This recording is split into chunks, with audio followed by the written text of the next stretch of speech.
Hello everyone and welcome back. In this video, we are going to talk about change in momentum. And of course, it's going to deal with the last equation that we have derived, which is momentum itself. I'll put that equation up here so you can reference it. And this time I'm actually going to start with mathematical derivation, simply because it makes the discussion later on actually a little easier. So change in anything. If we do change in velocity, it would be final velocity minus initial velocity. So the exact same thing would be of change in momentum. I have momentum final minus momentum initial. I'm going to expand this, mass Vf minus mass Vi off my momentum equation. I'm going to factor out the mass. Okay, at this point, I'm going to do something a little weird. I'm going to do a little bit of reverse algebra, so to speak. Typically, we use algebra to cancel out variables. This time, I'm going to do the exact opposite of that. I'm going to multiply and divide this by time. Multiply and divide. Now, if I do that, do you recognize what I have here? If you said acceleration, you are correct.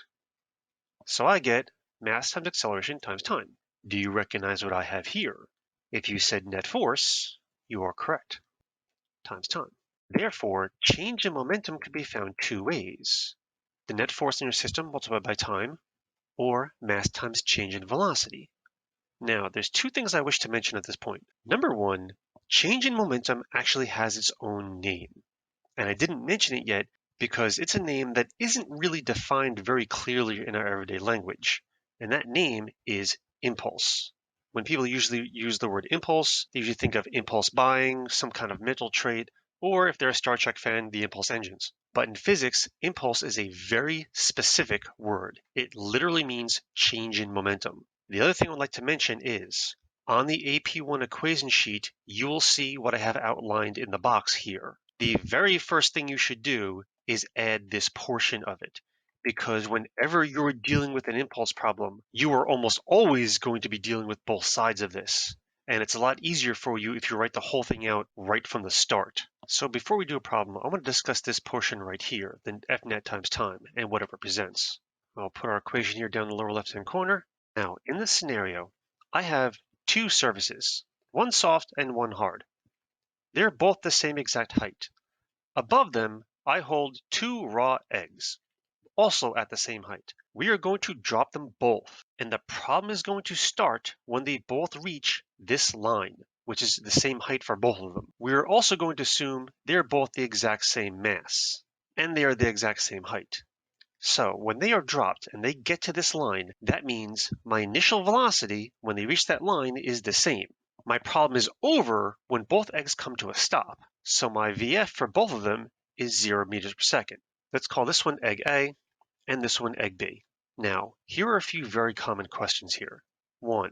Which egg will experience a larger force? 2.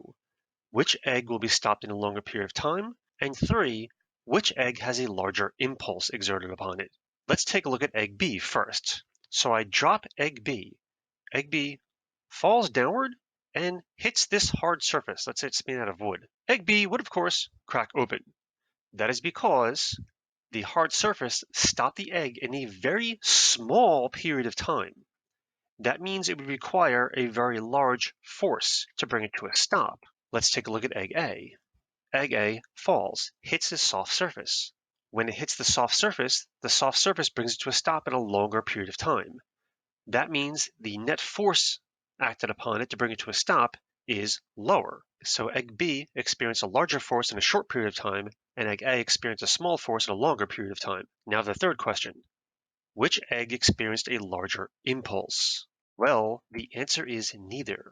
They both experience the same impulse, and that concept is very important. I stated both eggs have the same mass.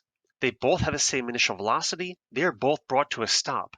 They both have the same impulse. How that impulse was changed was different.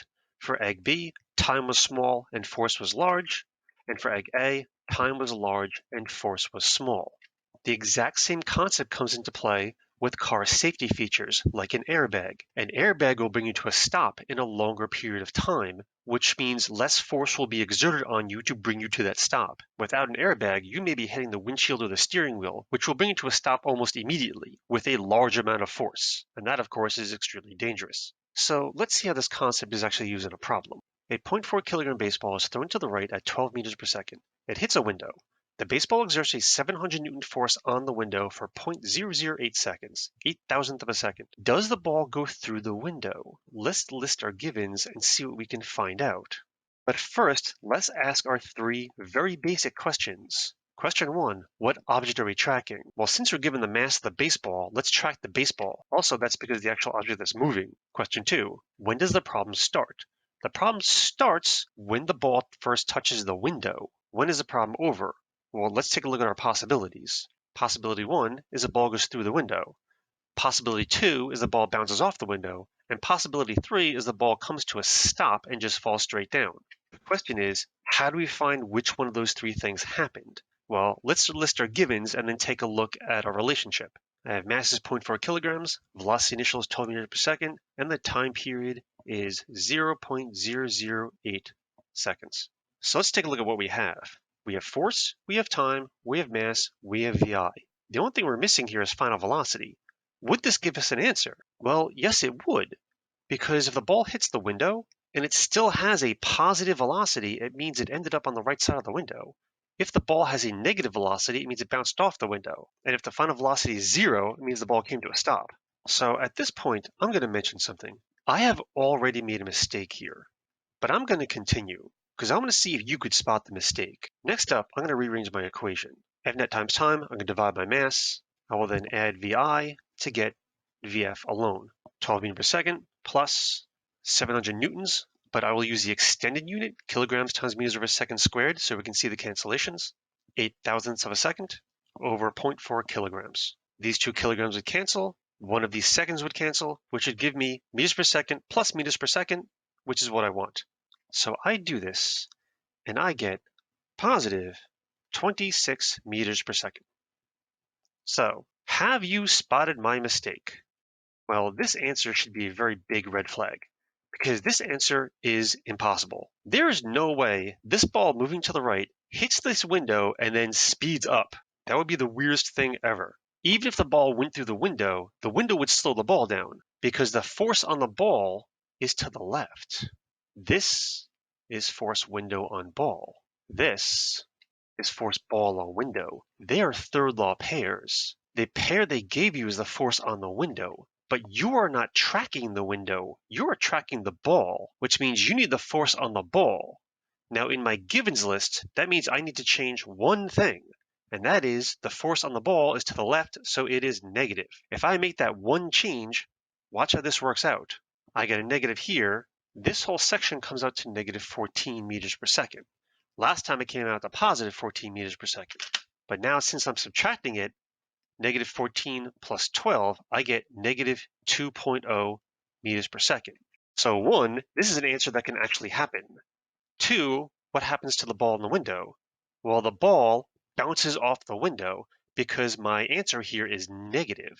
So this is a perfect example of the math telling a story. The ball's moving to the right 12 meters a second, hits the window, the ball and the window exert 700 newtons of force on each other for 0.008 seconds. The window stays where it is, but the ball is bounced backward and bounces off the window.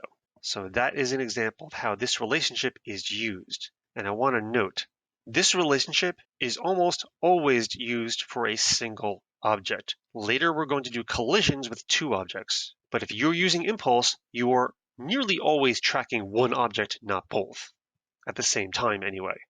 Another thing I want to notice is that impulse is kind of a shortcut through Newton's second law. Notice I did not use acceleration here at all, but Vf minus Vi's change in velocity divided by time is acceleration. So this is another way of looking at something we have already done, but it's looking at it through the eyes of momentum. Also, since I did not find acceleration, I kind of cut out a step. So in some situations, using impulse is simply faster. All right, I'll end this here. I hope to help you out. This is Mr. M signing off.